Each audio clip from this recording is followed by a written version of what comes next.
Welcome back, Fantasy Endgame fam, fantasy baseball players. We are back on another Wednesday to get you caught up on what's happened in the week so far, and of course, get you ready for the rest of the week so you can take home those victories or just, whatever. I know that baseball, again, I never know what to say because there's so many different formats in baseball, but I guess just take home those victories. Whatever it might be, whatever format it is, take home those victories. Now, speaking of victories, we got some guys that have not taken the W this week. They've taken the L this week. Talking about a couple of suspensions here, Edwin Diaz and Orelvis Martinez. Let's start with Edwin Diaz, though, because he's obviously the big name, the fantasy relevant guy here. Got caught with sticky stuff on his hands. Now, he said it was just like rosin and whatever, like normal stuff, but it doesn't matter. 10-game suspension.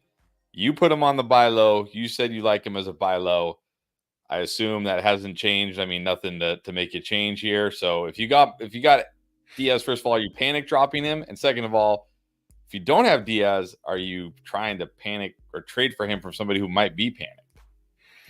Yeah, so the timing of it just today, actually not very long ago, buy low dropped. So maybe everyone here hasn't seen it yet, or if you're watching this later, perhaps maybe you have or haven't seen it, but I'm putting him on there. Obviously, like you said, you fooled me once. Okay, fine. Fool me twice. Is this 3 times? How many times have we been burned by Edwin Diaz? You feel like, but not really. I mean, you feel like he's always in the news for something bad, but his numbers are good. I mean, they really aren't that bad. It's not what you wanted, right? Before the season coming in, you expect him to be basically one of, if not the best closers in the game.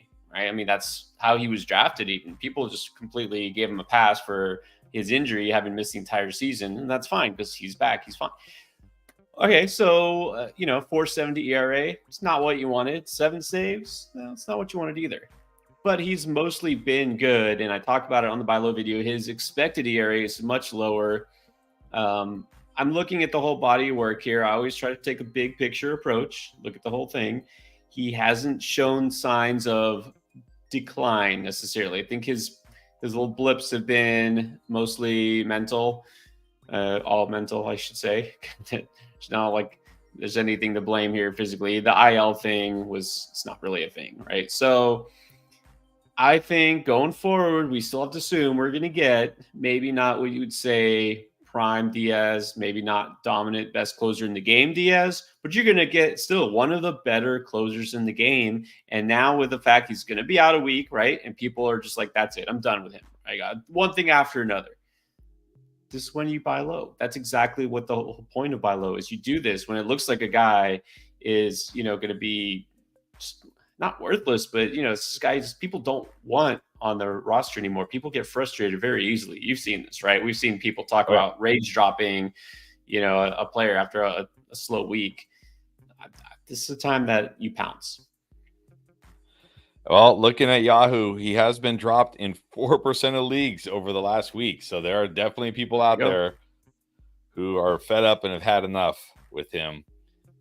Now a guy that we can't even be fed up with because we never even really got to see him in action. A guy I know you liked. You put him on one of the beat the breakouts. That was Orelvis Martinez of the Jays. Got the call, and then 2 days later got the other call from Major League Baseball saying, you tested positive for a performance-enhancing substance. You're suspended for 80 days. Or 80 games. Your season is basically over. Now, obviously, we don't need to talk about him. You're dropping him if you stashed him. There's no hope for him. But this does open the door for a guy who you did talk about earlier in the year who got the call and didn't really do much with it. But maybe the second time's a charm, and that is Addison Barger. So, for the second time this year, are we trying Addison Barger again, or are we just kind of watching to see how he does? Yeah, at this point, I think it's logical to think that Barger now gets a shot because, I mean, again, Blue Jays need some help. Martinez no longer competition there. But then looking like today, because Barger's been up now for a few days or whatever, he's not even starting lineup today. It's like they're rolling with what they got until the trade deadline. But they're still rolling with the same veteran crew. So as far as Barger, anybody else there, I think we just have to wait and see what Toronto does as far as being sellers or not. I mean, we assume they're going to be sellers, and it wouldn't make sense for them not to. But who exactly are they going to trade? I mean, the pitchers, I think it's going to be the first to go. Right, we're going to see Bassett, maybe Gaussman, some of the guys like that. But what about the veterans? Like right now, it's Isaiah Kiner Falefa at third base. I mean, he's a fine player, but again, not a player that should be necessarily a starting third baseman on a contending team. He's more of a utility guy. He can help a team out by playing almost every position. So he might be an enticing, trade chip for Toronto. That would open up space for Barker. But I'd say right now for the next at least 3-4 weeks, there's really no reason to buy into Barker. You could stash him in a keeper dynasty type league. But again, this whole team just probably needs to just get blown up, and there's a good chance they might.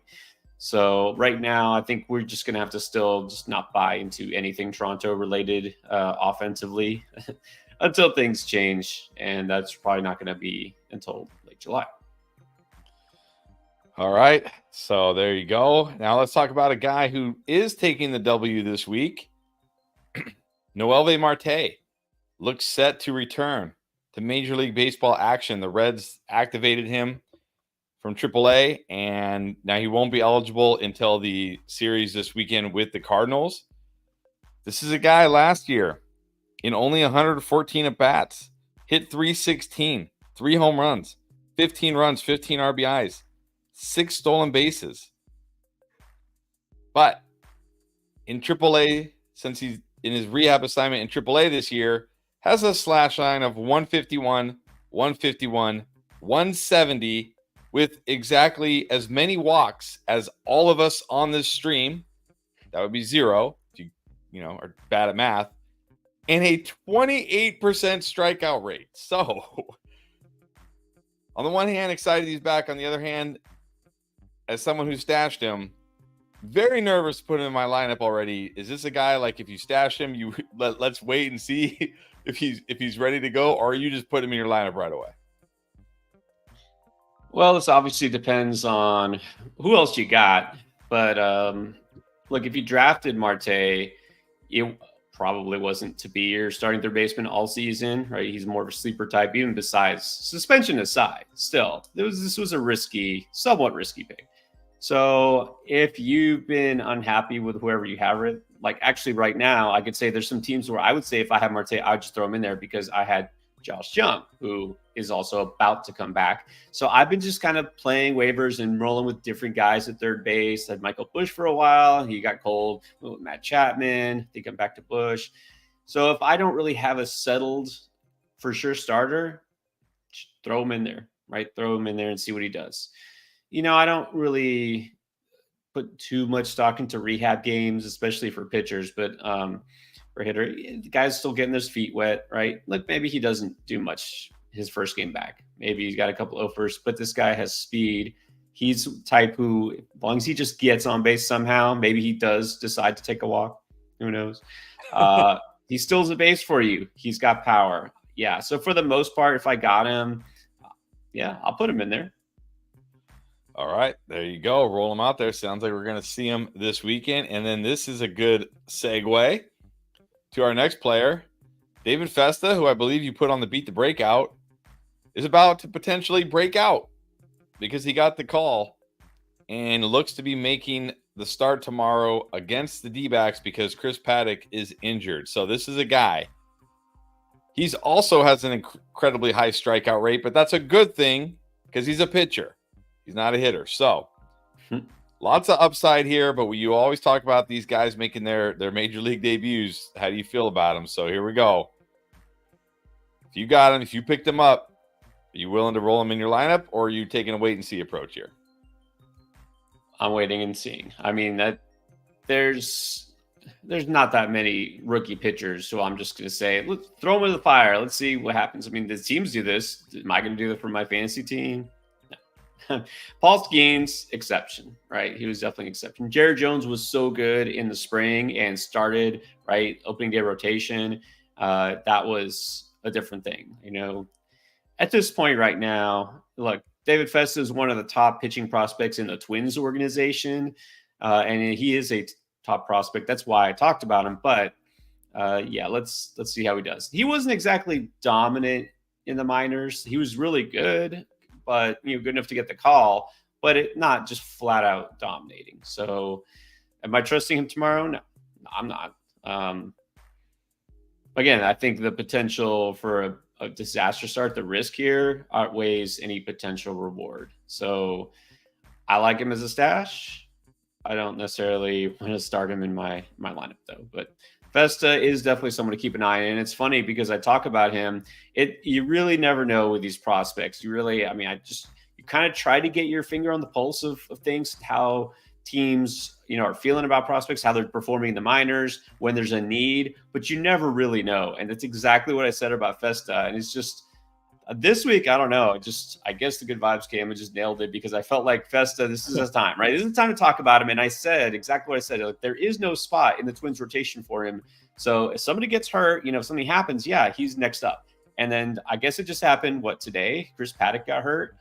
And there you go. This is why you stash these guys before, because now everyone's, he's up. I looked, because when I did the Beat the Breakout, his ownership was like, I don't know, 1%, right? Nobody's stashing David Festa because a lot of people don't know about him. And then today I looked, and out of my Yahoo leagues, the 4 I'm in, he's already taken in half of them, right? People just can snatch up those prospects as soon as they get the call. And that goes for another guy I talked about also on Tuesday. Yes. Jay Noel, I'm not even going to try to pronounce that name, is getting the call. So that's a good segue here to Logan Martinez wants to know, pick him up instead of Kjerstad or kind of Falafia or whatever you talked about him. So far in AAA, you talked about him on the Beat the Breakout as well, but batting .295 with a .937 OPS, 18 home runs, 59 RBIs in 284 bats, 41 runs. I mean, helping you everywhere except basically stolen bases. So, same question here. You picked him up, you stashed him. Are you rolling him out there right away, or are you taking a wait and see?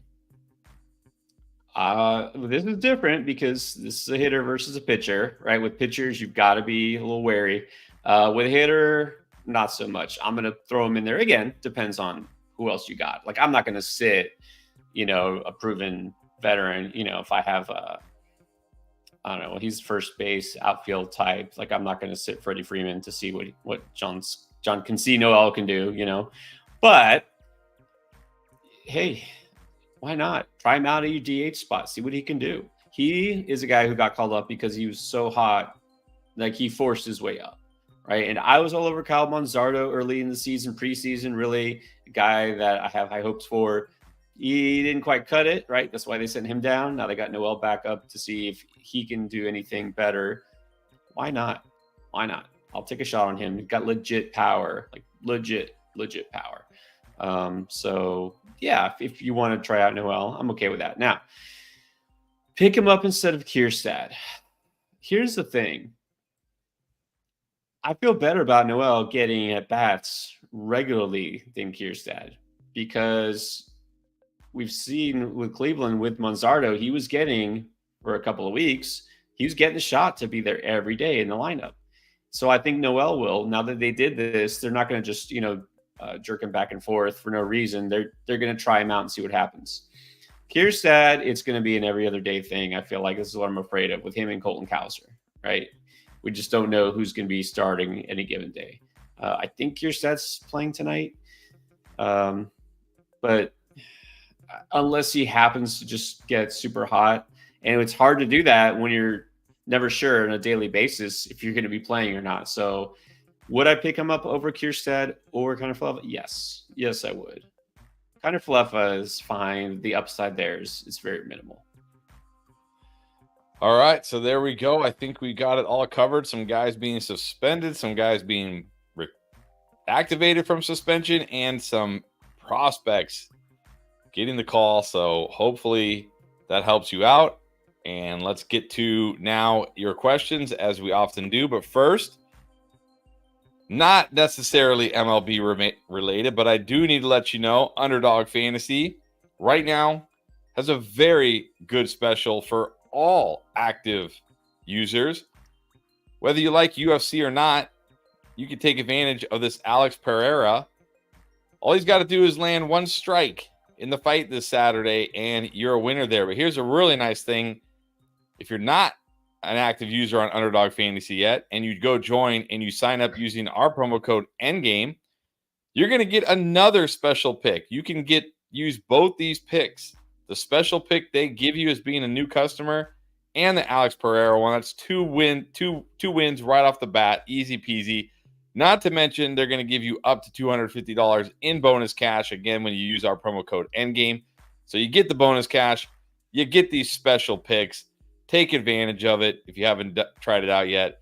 And, of course, you also get fantasy football drafts. Community Vidal, a must draft for fantasy football, according to Uncle Ted. Definitely a must draft, I think, in best ball, Underdog best ball drafts for sure. I agree with you on that. So go check out Underdog Fantasy if you haven't yet. Join using promo code ENDGAME. And, of course, you still got your MLB picks that you can use as well. It's not just UFC and football. So go check it out if you haven't. All right. Going to get to your questions now. As always, we're going to do our best to get through as many questions as we can. We do have a fantasy football draft after this, though, so we can't stay on too long. So if you don't want to wait, if you're impatient, you can always drop that super chat, get to the front of the line, or if you just want to say thanks for all the hard work, also drop that super chat. Or if you want a bunch of money on Underdog and you're feeling generous, you can also drop that super chat. But let's start with Good Joe. The first comment here wants to know your thoughts on Andres Munoz. Just blew his second save. Hasn't been great his last few starts. I shouldn't say starts, appearances, his last few appearances. I don't think he's injured. He just pitched the other day.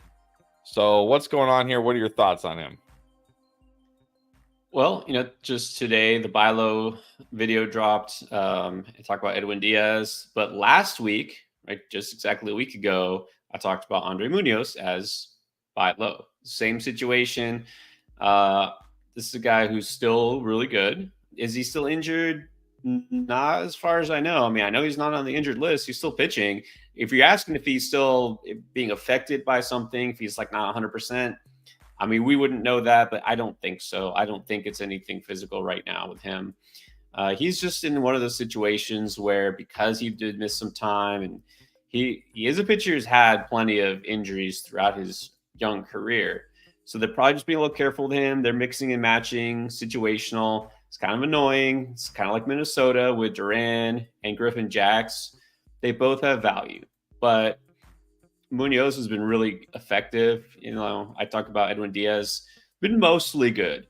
Munoz has been good. I mean, really good. There's hardly any time that he's been, a liability for this team, this bullpen. Rarely even gives up runs. Just so happened he did it in his last appearance. But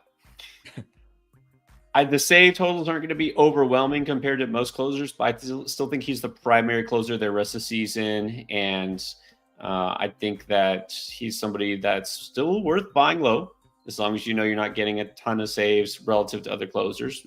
And if you have him, just hold. All right. And now Antoine, welcome back. Dropping the super chats. Appreciate it. He wants to know, at second base, are you picking up Brandon Donovan, who gives you eligibility at almost every position, and over the last 2 weeks is batting .404 with 4 home runs and 12 RBIs. Not bad. Theo Estrada, who I did pick up earlier in the year, but I feel like has really kind of cooled off and doesn't give you a whole lot.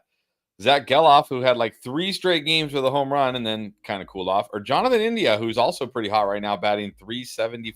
So over the last 2 weeks, I should say, not on the season. That would be pretty incredible. So between these 4 guys, who are you picking up? All right. So first of all, thank you, Antoine. As always, good question. These definitely guys are all pretty close together. Preseason, you would ask me the guy I liked best was Estrada, but I'm going to say I got to put him last now because he's been a little up and down with the bat, a little disappointing, but really what moves me off of him for fantasy is he's not stealing bases anymore. Like, he was giving that power speed combo last year. He's just not at all anymore. So I'm going to say Estrada. No, I got to move off of him. Disappointing to me this year. Geloff was probably the guy I liked the second most this preseason. He's probably the guy I'll put second to last. He does have power and speed, but man, he's still hitting under 200. If he's hot, sure, roll with him. But it looks like that passed a couple days ago. So I like India better, but I say Donovan right now. He's obviously the hottest of these hitters. Just go with the hot guy. Go with Donovan. When he cools down, drop him, and then you can pick up India. All right, there you go. And then another one wants to know if you should trade Will Smith. Doesn't play every day. He's had a decent season, batting .264, 11 home runs, 37 runs, 46 RBIs. This is a catcher you're looking to trade? No, I mean, doesn't play every day. He's a catcher. That's it. There's very few catchers who really are there every single day. He's not having his best season, but not his worst. He's kind of just doing exactly what he's been doing. So he'll wind up with numbers very similar to last year. Like, he's in one of the best lineups in baseball. His RBI total is pretty high. So no, I wouldn't trade Will Smith unless you happen to have another catcher who you can say is pretty close in value. I don't know who else you would have that you could just plug in there. But no, I mean, Smith is pretty much doing exactly what we expected. All right. Thank you for that, Antoine, as always. Appreciate you. All right, back-to-back Nate wants to know what you think about trading away a red-hot Brian Reynolds for a currently injured Kyle Tucker. So apparently the team in last place has Kyle Tucker, needs to get back in the race, needs somebody that can help him now. Is this a trade you're making? Nate, you have permission. Well, no, you don't have to do this like right now. But as soon as we're done here, yeah, you take that trade. Go hit accept. Brian Reynolds, I mean, sure, maybe he's hot now, but this guy, I talked about him a while ago. I feel like there hasn't been much to talk about with Brian Reynolds. There's no way he comes close to matching Kyle Tucker in terms of fantasy value. There's a limited ceiling here, and not just because he's a Pirate versus the Astros, but remember Kyle Tucker's a first-round pick. Kyle Tucker is one of the best fantasy players out there. Kyle Tucker was leading the league in home runs, and they got hurt. Yeah, do this right now, especially while he's willing to take it because Reynolds is hot or whatever.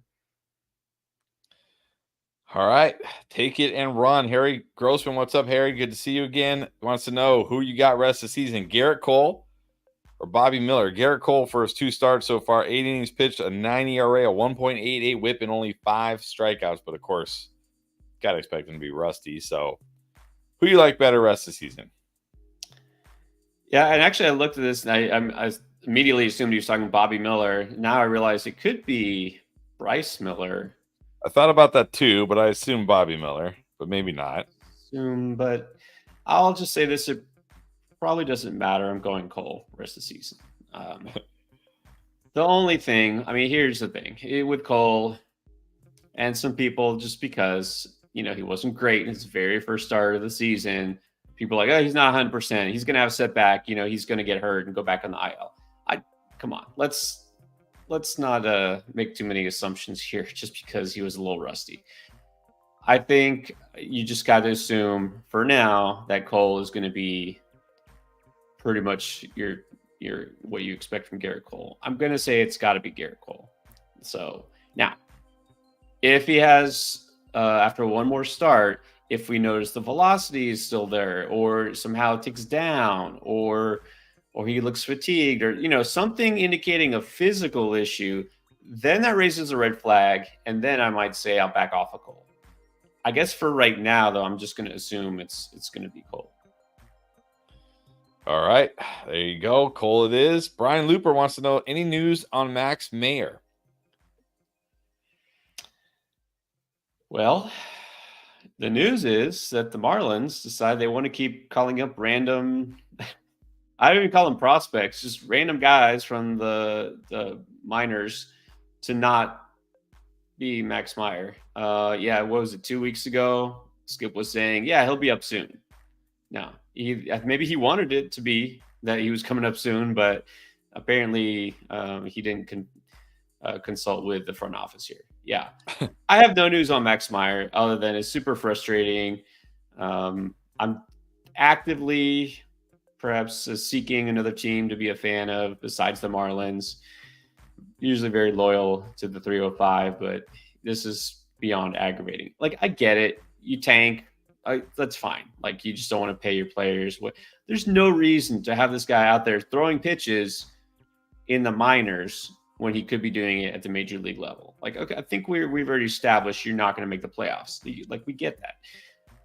They have an entire rotation. I'm not exaggerating. An entire pitching rotation on the injured list. Everybody is hurt. There's no justifiable reason for him not to be in a Marlins uniform right now. And so if he hasn't done it yet, like, why would they do it tomorrow? Why would they do it next week? So at this point, I'm done. I had stashed him. When I thought he was coming up, I dropped him. I'm not holding my breath. So I know you've been holding on to him. I have too, Brian. I dropped him in one league. There's one super deep league. It's like a 15-team league, and, waiver wires are hell on there. So I'm keeping him on that league, but I wouldn't hold my breath. Yeah, I'll say it's really frustrating. I am still holding him because we have an NA spot. We have 2 NA spots in our league, so he's just sitting in NA spots. I figure why not? But what's really frustrating is he was so good to start the year. I mean, in his first 3 starts, 17 innings, 14 strikeouts, a 2.12 ERA, 0.82 WHIP, 2 quality starts, and then they're just like, nah, we don't need you. We don't need you. That's just it's not like, it's not like he was struggling. He was good. But that is the problem. He's too good for that team. They're like, whoa, hey, this is not what we're trying to build here. This is not this year's Marlins. Wow, that's terrible. That's terrible. All right, Malcolm. The David Fry train has derailed. It was fun while it lasted. I rode the David Fry train for quite a while. But now it's time to move on, and we got to replace him. So, Malcolm, who can Malcolm replace David Fry with at catcher? Yeah, that was we could see that coming a long ways away. I will say some people may have dropped Connor Wong if they had him. He wasn't he's still only half owned, but he's been out on paternity leave. He should be back soon. I think if not tomorrow, the next day. Connor Wong has just been hot all season, so I would pick up Wong first and foremost. If not, Tyler Soderstrom, guy I talked about on a waiver wire. It's really nice. He's a catcher who's actually a first baseman. He's been playing every day. He's been hot, got legit power. So those would be my first 2 choices. Ben Rice, I did talk about a week ago. Interesting. He's getting playing time, which is nice. He's also a catcher who's being, treated as a first baseman because that's where they need him. He hasn't really shown the power yet, but he's in the Yankees lineup. He's definitely interesting. So those would be my top 3 choices. I'm assuming at least one of those guys would be available in your league. All right, there you go. Go get one of those guys. Ride them like you rode the David Fry train. All right, Logan Martinez wants to know if you're holding on to Brian Wu because it feels like he has glass bones and paper skin. Back on the IL with a hamstring strain, but he's been good this year when he's actually pitched. He's only thrown 40 innings, but a 1.77 ERA, a 0.69 WHIP. Is this a guy you're holding on to, or are you just like, nah, I'm tired of this? Yeah, I mean, I know what you're saying. It does feel like it. I mean, he's still young. He's hardly been up in the majors long enough to say that he's injury prone. Glass bones, maybe. I mean, I don't know if he puts himself to sleep with his screams and wakes up and how's it go? It's a SpongeBob thing, right? I don't know. I don't remember that. Yeah. Anyways, I'll hold on to him if you have a spot. I mean, obviously, assuming this isn't a liability on your roster, right, where you're not picking up somebody else who could help you. But yeah, I mean, he's not a guy who's out for the season. He's not necessarily going to be out, as far as I know, for a super long time. So it's a hamstring strain. It's low grade. I keep him. All right, keep him. And then back-to-back, Nate must have missed the intro when we talked about Noelvi Marte, but let's catch him up here. Obviously, you're on board with holding him. You talked about starting him. Are there any more exciting names or hot bats on the waiver wire that you would add over him or drop him for at the moment? Am I bored with holding Marte? Yeah. I mean, if you already have him and you've been holding him, would pretty much make 0 sense not to keep holding him now that he's actually playing. But yeah, is there a more exciting name? No, there isn't. There's nobody who's going to match his upside that's out on the waivers right now. I doubt, unless somebody did one of those crazy things where they rage drop a stud player, which happens. But I mean, honestly, the only reason I didn't talk about Marte on this very most recent waiver wire video is because I had talked about him for the 2 weeks beforehand on the Beat the Breakout as a guy just to stash. So he's probably not out there in most waiver wires anymore, even if he was in the first place. So am I on board? 100% Noelvi Marte. All right. And then, David, I know your answer here because you talked about it. David, you need to start watching the videos because you would already know the answer. But let's help him out. Are you stashing Shane Baz?